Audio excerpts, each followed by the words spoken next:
Hello, my name is Emmanuel Amwaku. In this video, I'm going to show you how to carry out some basic repairs on an Akosin mercury sphygmo manometer. If you have a mercury sphygmo manometer at home and you have no knowledge on how to carry out some basic repairs on it, then I'll advise that you watch this video to the end. Thank you.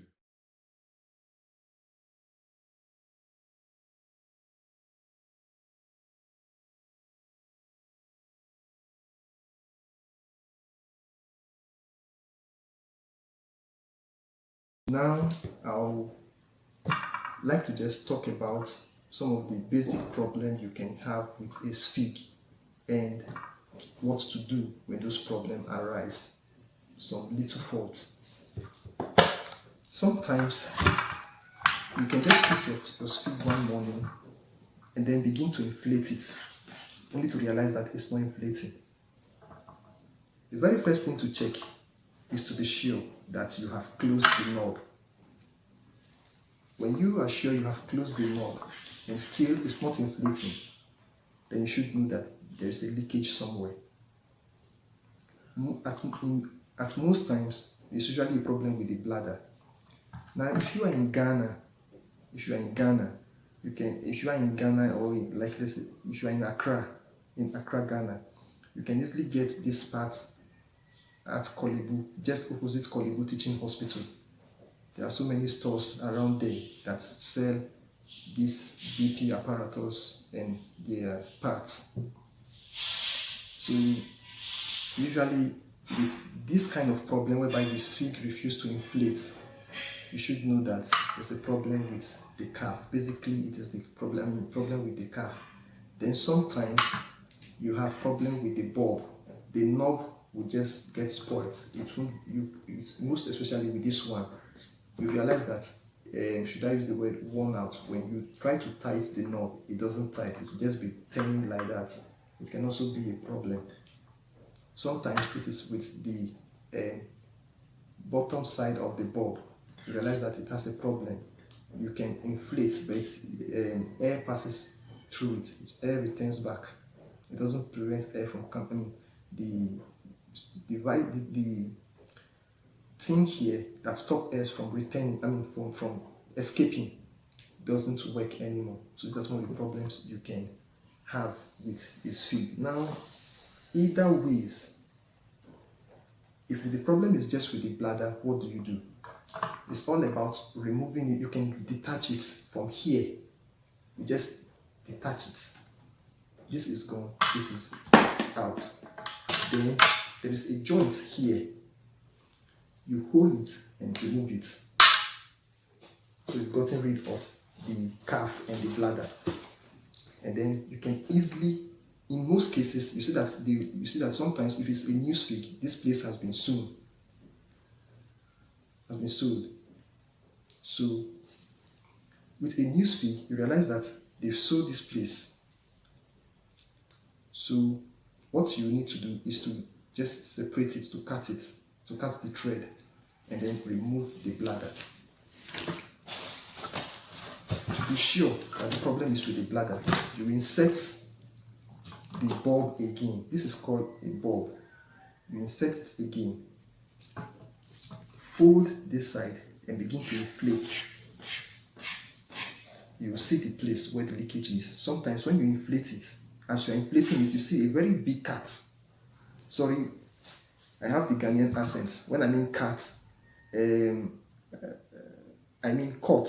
C-U-T, cut. So you realize that there's a very big cut. Maybe something has cut it. So when you inflate, you realize that the air will be just coming out from that place. So with that one, usually sometimes some of the damages can be so high. Basically, you just have to change the calf. You can get a new one. Like I said, I have some of the calf here. I bought this from a shop around Korle Bu Teaching Hospital. So this is how it is. This is Green Life. I'm not by any way doing a commercial for Green Life Canada, but I prefer buying their product as well. So this is how it comes. It comes like this. It's a new one. So you can get it, then insert it into the cloth and connect it, fix it back. But with this, there is no problem with this cap. Pardon me, I forgot to talk about washing off the. There's no problem with this bladder. I forgot to add something as part of the. Okay, let me add that. I'll add it as part of the maintenance. Some of the things you have to do in maintaining this fig, and that is washing of the calf. You can easily wash it. You can wash it, and sometimes maybe at the hospital when it becomes really dirty, so dirty, or maybe it's even missing or it's spoiled, because sometimes the bladder can melt that it will become almost impossible for you to even want to use the calf anymore. You can go for a new one, and it comes like this. This is just a sample of it. You can see. I also bought this around holiday, so you can go for a new one. The same thing, you can also buy the bulb. The bulb is something you can buy at any time. This is how it is. So with the bladder, once you go for a new one, you just replace it. This is new, actually. This is new. So when you are replacing it, when you get the bladder, when you buy it, it's like this. When you remove it from the container, it's like this. Then you start doing the connections again. You take the bulb, fix it into the bladder, and fix this at this. And now take note of this thing here. Sometimes some of these figs come with just this alone. Some of them have two sharp ends, like what I mean. They have two big ends, so you can easily fix it into one side of the tube, which is connected to the bladder, and to the other side of the tube that goes to this fig. And then sometimes some of them come with two.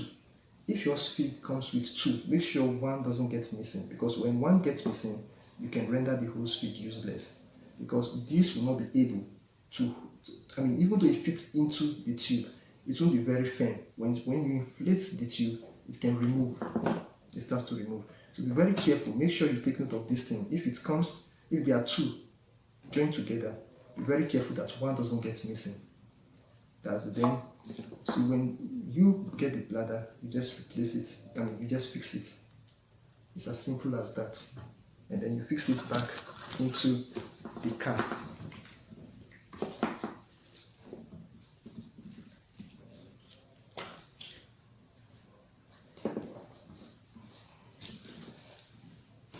Fix it back into the calf. You do it patiently. If not, you have a problem fixing it.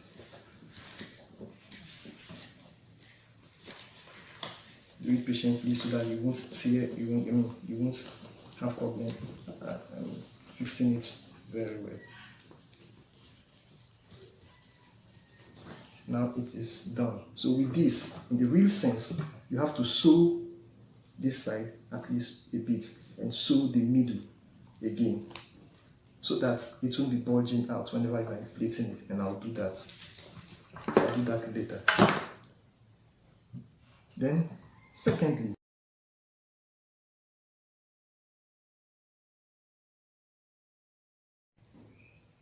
on a good day, usually after some 3-4 months, you have to carry out a thorough servicing or maintenance, and that's what I want to talk about.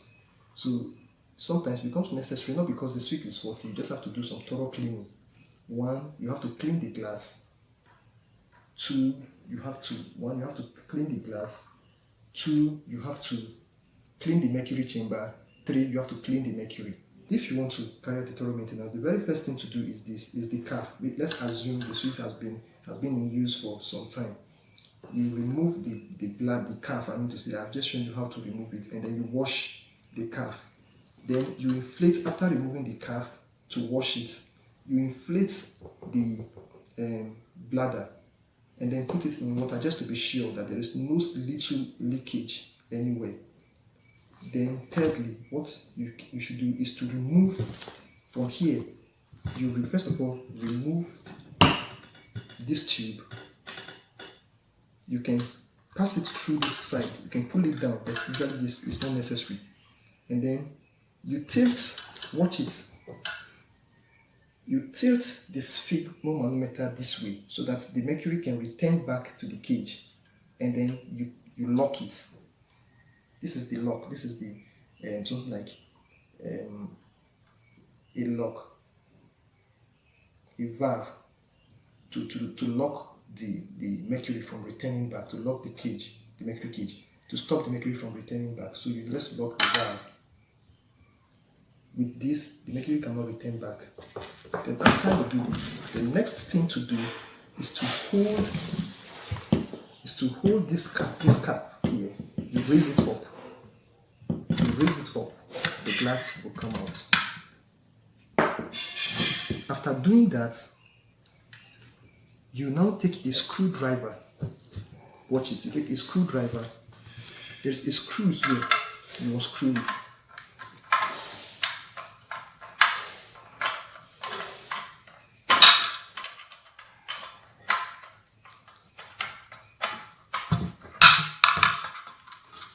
After unscrewing it, you've gotten rid of this. Make sure you don't mistakenly open this valve again.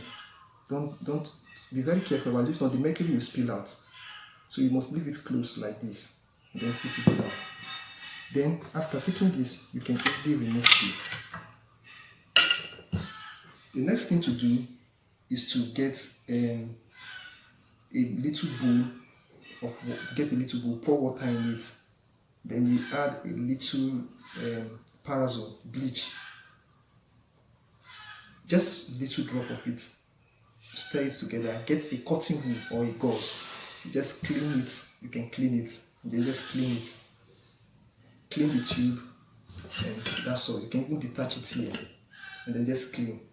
Once you are through with that, once you are through with the clean of the body, you can just wipe here, and then you get, usually the original Sphig comes with something like this.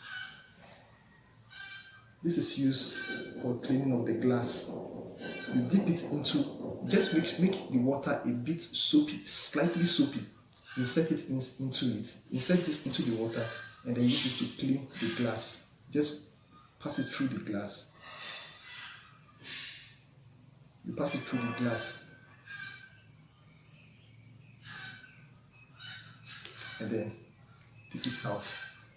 You clean the glass. Then you can also clean the body of the glass. Now, the thing is this. Be very careful of the bleach, because some of these things can is it wear off, or they can clean this mark. Because you know bleach it's something that erases color. So just a little drop. The reason for the bleach is so as to make the water so as to disinfect, or so as to just disinfect the Sphig. You know, you've been using it on patients, on people. Most especially, this becomes very necessary when you are cleaning a Sphig that is being used at the hospital. So with this, you can clean the glass. But when you don't have this, you can just get a very long broom, and then get a small cotton wool, something very small. Put it at the tip here. Just pass the broom through it. The cotton wool, you can do the cotton wool and the broom can do that. Can do this work. Can do the work of can do what this has been, what this is used for. So that is when you don't have this, you can use a broom and cotton wool. Soak it in water and then just pass it through. You clean the mercury. Now you clean the glass. Now with this mercury cage, usually it is advisable to get pinches, and then you use it to open it. Make sure this doesn't open. You can just place it here and then open it. That's the advantage of getting this kind of Sphig. You open it, and then now you can get access to the mercury. You get a little container, a separate container, pour it inside. You pour the Sphig, then the mercury inside the container, and then this becomes empty. And with this, for this one, you can also use that little soapy water with a gauze or with a cotton wool to clean the inside. Usually, when you open this metal cage, sometimes you see it is very dirty. It's very dirty. It can be so dirty sometimes. In fact, you just imagine. So is this how? I mean, you just imagine what you've been using all this while. So you can, after you get rid of the mercury, you clean the cage and allow it to dry. There is a seal here at the base. That seal, you can also remove it. Get something, you can just pick something like a broom, just remove it, clean it, and then allow it to dry. Even this one here, please, I want to be very careful so that the mercury will not spill out. Even this one here can be opened, but sometimes it's not necessary. It's not necessary. This can be opened. This can be opened. There's the filter here. Sometimes, but it's not necessary. You can just, unless maybe it is thoroughly dirty, sometimes it becomes so dirty, when I mean dirty, dark, black, or a bit rusty. You have to, there's a way you can remove it. There's something like a clip. You just hold it and remove it. Clean the filter, and then when it is dry, you replace it, and then you tighten it back. So this is the advantage of having this kind of switch that you can open the mercury chamber. So when everything is done, and then it's left with the mercury. The mercury, you pour it in a container, and then get a cotton wool. The easiest way to clean the mercury is just to get a cotton wool. You can even use your screwdriver or any hard this thing. You can even use your screwdriver, the tip of the screwdriver. Just get a cotton wool, a good number of cotton wool, like something like this we do, or this. Then you just wrap it, put it in the container where the mercury has been poured into, and then just begin to stir it. Use it to clean it around. Be very careful that some of the mercury don't enter into the cotton wool. Just be stirring it around. Realize that it absorbs all the rust, all the dirt. The cotton wool will absorb it. You just be cleaning it that way. You clean until the cotton wool is not able to absorb the dirt anymore. Basically, this is just one of the simplest way you can clean the mercury, and it works. It works. So when you do that, you allow all of it to dry, the craft to dry. Then you start assembling. You, first of all, before you pour the mercury inside, you don't just pour the mercury because it's the same quantity you've taken out. No. You first of all screw this back. Because I have the mercury inside, I just want to close. I want to close the one, but I'm going to illustrate something. I'm going to still open it again to illustrate something to you. So what you do is that the very first thing to do when you have the whole thing set for you to assemble it back, you first of all fix this calibrated metal. You insert it first. You fix it like this, and then with this mercury cage, you place it underneath here like this. I am assuming that you have not inserted the mercury yet, so you place it like this, and then you screw it.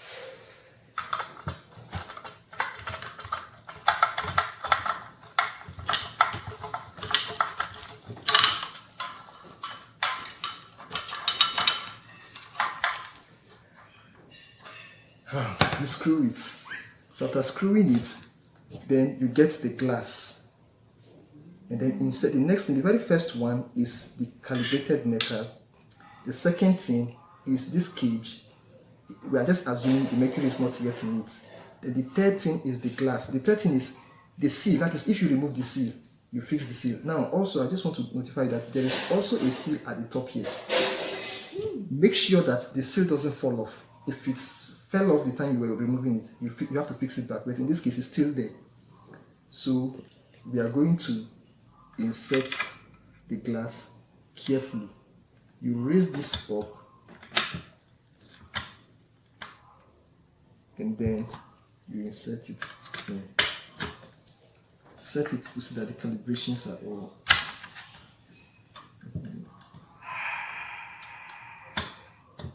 Yes. So After this, then you close, fix this tube on it. Then, oh sorry, pardon me. We are assuming that the the mercury has not been inserted yet. So let me open it. We are assuming the mercury has not been inserted yet. So with this, I have this here, in which I usually pour the mercury.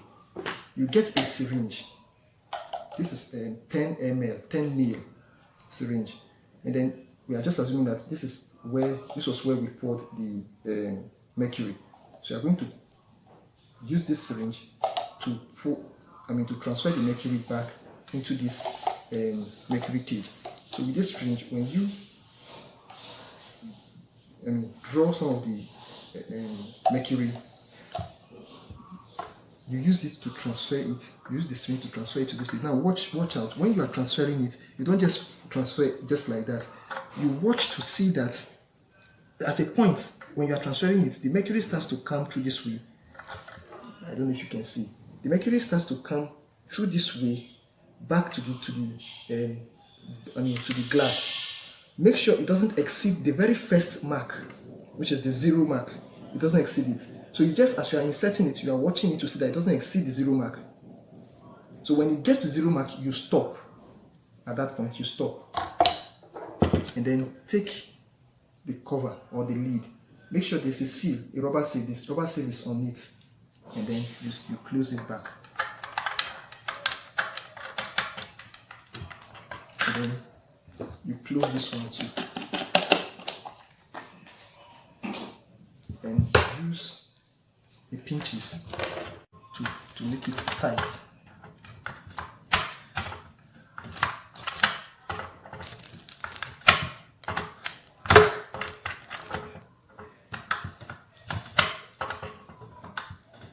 To make it tight. Once that is done, you insert the tube into it here. And then,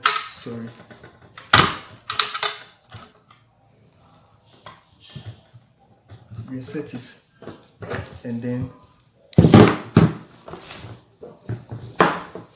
fix the bladder into the calf. I did an illustration of that before. And this one part of it goes to the bulb, and another part goes to this side here. So once you do this connection, you are through, you are done.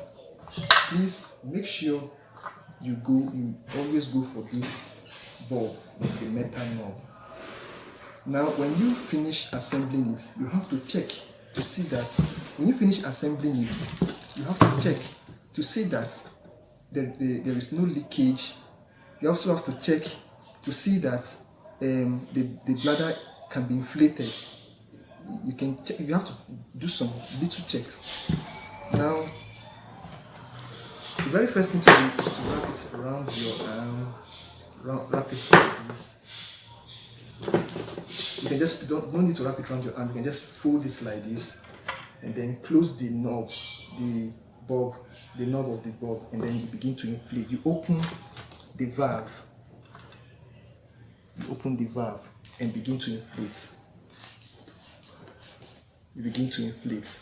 I just hope you can see. Begin to inflate. Now, as you inflate it, make sure that you don't have any breakage in between the mercury. So you keep inflating, and then you inflate to the top. It shouldn't come out. It shouldn't spill over the cap covering the glass. Secondly, thirdly, there should be no leakage at the base.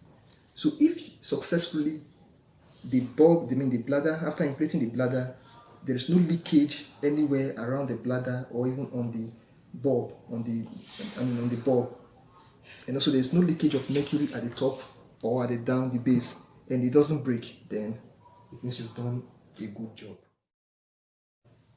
On the proper handling of a sphygmomanometer, the very first thing you have to be careful about basically is the glass and the bladder. This is called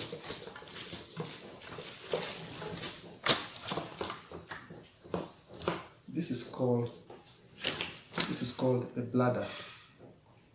these are the basic things you should be careful about is the glass and the bladder, and second and thirdly, where to place it.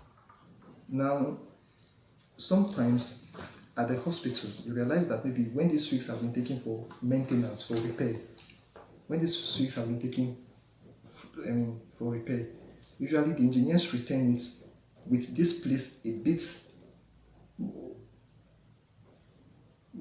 open, much more than it was. So sometimes the engineers have to open it further so for them to be able to remove this bladder from the calf. This is the calf, this is the bladder. So if in that case, usually sometimes these engineers don't have the mind, they don't have the time to sew the calf or carry out any further repair, like any further work on the calf. So they just return it like that. Now what you should consider is this: if you are a nurse or maybe a doctor, maybe you are having your sweet by your side, as I am. Maybe you are having your sweet by your side. Be very mindful of this side. The reason is this: when you wrap it around the arm of a patient or around your arm and inflate this fig,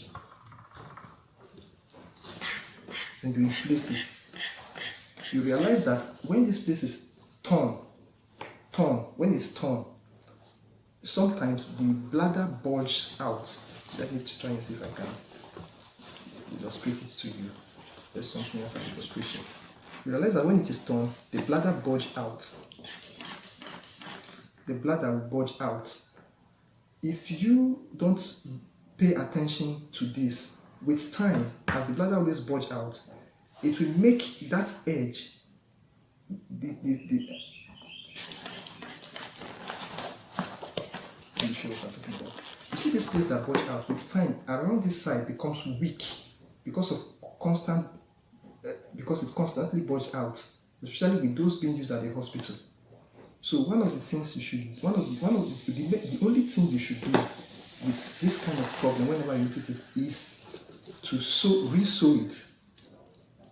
Is to re-sew it again to close this opening a bit, or better still, if it is too wide, if you don't want it that way, you can sew it at the middle here, just to prevent it from coming out. So this is basically one of the things you should know with the proper handling and maintenance of this feed. Then secondly is the storage of it. Sometimes when some of these figs have been serviced, maybe up to 10 or 15 of them have been serviced, sometimes at the hospital they are stored until maybe there is a need for this feed at a particular ward before maybe the head of nursing service will order that one or two should be issued to that ward, as the case may be. One thing about the storage of this fig is that you should store it in a place that is cool. It shouldn't be a place that is warm.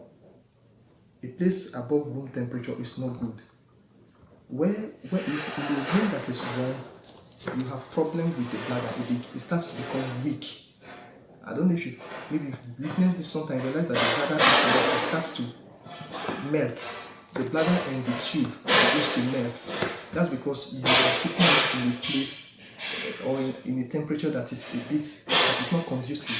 It's a bit high as compared to the required temperature for this feed. So this is another thing you should also take note of in the proper handling of a SpeedMove manometer. Then the third thing you should also consider is the placement of it. Usually I advise people, especially with those at the hospital, when you finish with taking the vitals of a patient, you don't just leave this feed on the table, because anything can happen. Somebody can hit it and it can fall. And most times at the hospital, what they have there at the hospital is this one with the breakable glass. When it falls, you cause damage to the glass. The impact of it can cause damage, can make the glass to break. So when you finish taking the vitals of a patient, or maybe you have closed for the day, it is advised that you place it in a drawer. If you are having your own personal feed at home, and maybe you have children, you know, children sometimes can be careless. You just look for a safe place to keep it. You don't keep it on a place where it can easily fall, so that the glass will not be broken. So these are some of the ways whereby by which you can properly handle your sphygm, a sphygmomanometer, for it to last longer for you. Also, there is something I would like to talk about. It's about the folding of the calf, or yes, the calf. If you are folding it, you fold it this way. When you are done, you fold it this way, round. Then there's something you have to watch out for. Sometimes some people will just fold it like this. They will just, some people don't even fold it this way. They will just wrap it and put it like this, and then cover it. If you are not careful, you constantly be clamping, or I don't know the word to use, this tube. After all, I don't know if you can see what I'm talking about. If you are not careful, sometimes you just clip it together, and with time you realize that it makes the tube to become weak and can make it to begin to leak. And sometimes it's even the bladder itself. Sometimes if you are not careful, they just fold it. Some people just fold it like this, and they just put it like this. Before you know, the bladder is exposed. You can just clamp it mistakenly. Now, actually, there is no specific, should I say, lay down procedure on how to wrap the calf, or when you are closing the lid, what you should do, how you should place the calf. But I think you should, whatever you can do to prevent you from closing or clamping the bladder, the tube inside, and or for clamping this tube, the bladder inside the calf, or for clamping this tube. If there be any way you can close it to prevent all of this, good and fine. But for me, what I think you should do is either you do it this way, and then just keep it like this, is good, or you can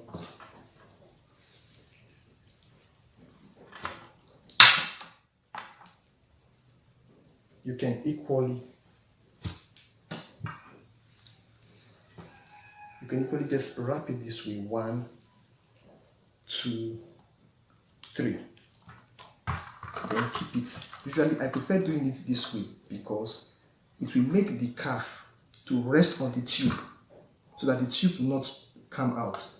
So I prefer doing it this way, and then I close it.